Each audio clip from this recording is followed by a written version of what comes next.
Hi అండి. అందరూ ఎలా ఉన్నారు? బాగున్నారా? ఈరోజైతే గులాబ్ జామ్ చేస్తున్నానండి స్వీటు. దీనికోసమైతే 2 ప్యాకెట్స్ తీసుకున్నాను. ఇలా ఓపెన్ చేసి పౌడర్ అయితే ఇలా వేసేసుకున్నాను ఒక ప్లేట్‌లో.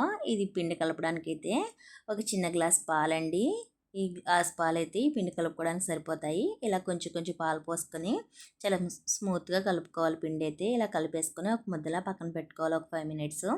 తర్వాత మనం కొంచెం కొంచెం తీసుకొని బౌల్స్‌లా చేసుకోవాలండి. నెయ్యి రాసుకొని ఇలా బౌల్స్‌లా చేసుకుంటే చాలా స్మూత్‌గా వస్తాయన్నమాట గులాబ్ జాములు. ఇలా మొత్తం పిండంతా చేసేసుకొని పక్కన పెట్టేసుకోవాలి. మనం పాకం కోసమైతే 2 ప్యాకెట్స్ కదండీ! అందుకనే 2 గ్లాసులు షుగర్ తీసుకున్నాను ఫుల్‌గా.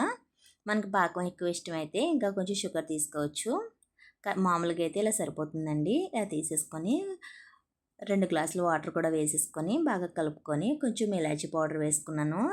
స్మెల్ బాగుంటుందని. ఇలా ఇలా చూసుకున్నాక పాకం అయితే పక్కన పెట్టేసుకోవాలండి. మనం చేసుకున్న గులాబ్ జామ్ తీసుకొని కొంచెం ఆయిల్ పెట్టుకోవాలి డీప్ ఫ్రైకి.